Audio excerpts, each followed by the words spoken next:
प्यारे बच्चों संजीवनी एकेडमी के ऑनलाइन शिक्षा प्रणाली में आपका मैं सहृदय से स्वागत करता हूँ। बच्चों, कल के अपने आज़ादी क्या है इस पाठ के अंतर्गत हमने देखा था कि बाबू बनवारी लाल किस तरह आज़ादी का मज़ा चख रहे थे और आज़ादी का मज़ा चखते हुए वह अपने पड़ोसियों को किस तरह परेशान कर रहे थे, सता रहे थे। पड़ोसी शर्मा जी की बेटी निमोनिया की शिकार थी, फिर भी बाबू बनवारी लाल कह रहे थे, मैं आज़ाद हूँ, मैं स्वतंत्र हूँ, मुझे रोकने वाला कोई नहीं, क्योंकि आज मैं आज़ादी का मज़ा चखना चाहता हूँ। फिर पड़ोसियों में और उनमें किस तरह वहाँ पर झगड़ा होता है इसका वर्णन हमने देखा था।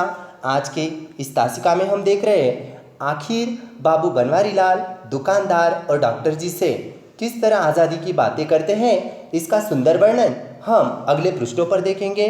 पृष्ठ क्रमांक 61 जिस पर कहा गया है कि बाबू बनवारी लाल की पत्नी जिसका नाम था निर्मला और उसके बच्चे अब भूखे थे, क्योंकि बाबू बनवारी लाल ने अपने नौकरी जो है वो छोड़ दी थी, क्योंकि बाबू बनवारी लाल आज़ाद रहना पसंद करते थे और इसी बहाने उन्होंने अपनी नौकरी का इस्तीफ़ा दे दिया था।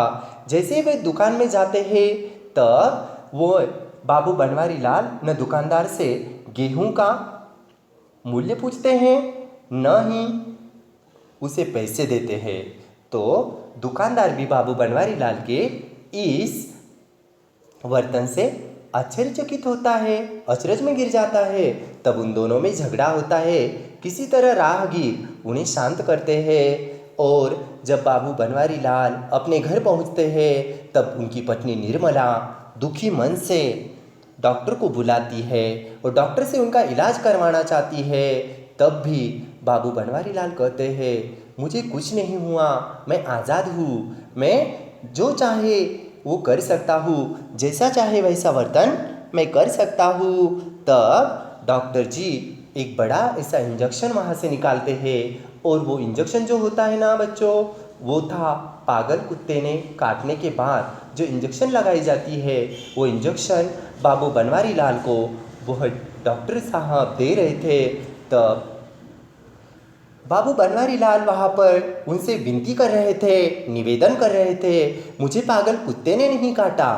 लेकिन डॉक्टर साहब कहाँ मानने वाले थे। वे कह रहे थे कि नहीं नहीं, मैं तो आज़ाद हूँ, मैं जो चाहे वह आपको दे सकता हूँ। अब देखिए, यह अकेले की कहानी नहीं थी। तो देखिए, डॉक्टर ने उन्हें सोचते देखकर कहा, हाँ, सोचने की आपको पूरी आज़ादी है, लेकिन दूसरों को दुख देने की आज़ादी नहीं। डॉक्टर साहब उन्हें समझा रहे थे, जिस तरह मैं भी आज़ाद हूँ, मैं भी आपको पागल कुत्ते के काटने का इंजेक्शन लगाऊंगा और आपको भी एक बात याद रखनी है, जिस तरह मैं आज़ाद हूँ उस तरह आप भी आज़ाद हो। आज़ादी बराबर की होती है।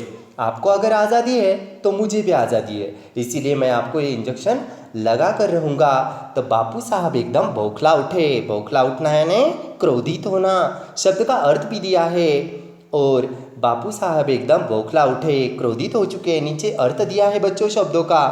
तब जितनी ही जोर से वे कहते मैं आज़ाद हूँ, मैं कुछ भी कर सकता हूँ, उतनी ही जोर से डॉक्टर भी कहता मैं भी आज़ाद हूँ, मैं जो चाहे वह कर सकता हूँ। अब तो जैसे बाबू बनवारी लाल को आज़ादी का अर्थ समझ में आने लगा।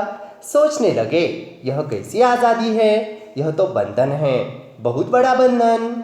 डॉक्टर ने उन्हें सोचते देखकर कहा, हाँ, सोचने की आपको पूरी आज़ादी है, लेकिन दूसरों को दुख देने की आज़ादी नहीं। बहुत ही महत्वपूर्ण पैराग्राफ है।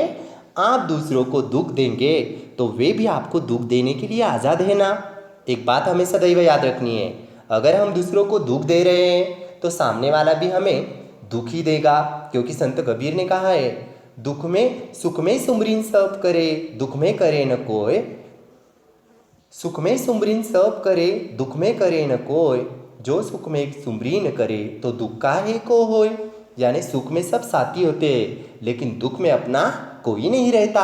आज आप आज़ाद होना चाहते हैं, सुखी होना चाहते हैं, लेकिन आपके सुख से यदि आपके कुटुंब को, पड़ोसी को, आपके मोहल्ले वालों को, नगर वालों को और देश वालों को दुख पहुंचता है तो वह सुख पाने का अधिकार आपको नहीं है। हमें आज़ाद रहते हुए दूसरों की आज़ादी नहीं छीननी है, उनके हक और अधिकार कभी नहीं छीनने हैं। इसका वर्णन विष्णु प्रभाकर जी बहुत सुंदर ढंग से कर रहे। सच्ची आज़ादी वह है जो अपने सुख के साथ दूसरों के सुख का वैसा ही और उतना ही ध्यान रखती है। आज़ाद साहब, आप इंसान हैं। इंसान अकेला नहीं होता, उसके साथ कुटुंब भी है, समाज भी है, देश भी है। सबका आपस में संबंध है और इस संबंध का अर्थ होता है बंधन। आज़ादी एक बंधन है, लेकिन एक प्यारा सा बंधन, दूसरों को समान समझने का बंधन। यानी हमेशा दूसरों को हमें दुख नहीं पहुंचाना है। जिस तरह हम सुख में रहना पसंद करते हैं, ठीक उसी तरह हमें दूसरों को भी सुखी मन से देखना पसंद करना चाहिए। इसीलिए तो संत कबीर ने कहा है बच्चों, ऐसी बाणी बोलिए मन का आपा खोए, ऐसी बाणी बोलिए मन का आपा खोए, औरों को शीतल लगे आपहु शीतल होए। यानी हमेशा अच्छी वाणी, अच्छी मिठासपूर्ण शब्द हमें बोलने चाहिए, हमेशा दूसरों को समझना चाहिए। ऐसा समझदारी वाला बहुत ही सुंदर पाठ विष्णु प्रभाकर जी ने हमें समझाया है। और पाठ था आज़ादी क्या है। तो बच्चों, आज़ादी यानी सबको समानता से देखना, सबको समझना, सबको अपनी ओर आकर्षित करना और सबका मान सम्मान आदर करना बच्चों। तो अगली तासिका में हम इस आज़ादी क्या है इस पाठ के प्रश्न उत्तर पढ़ेंगे बच्चों।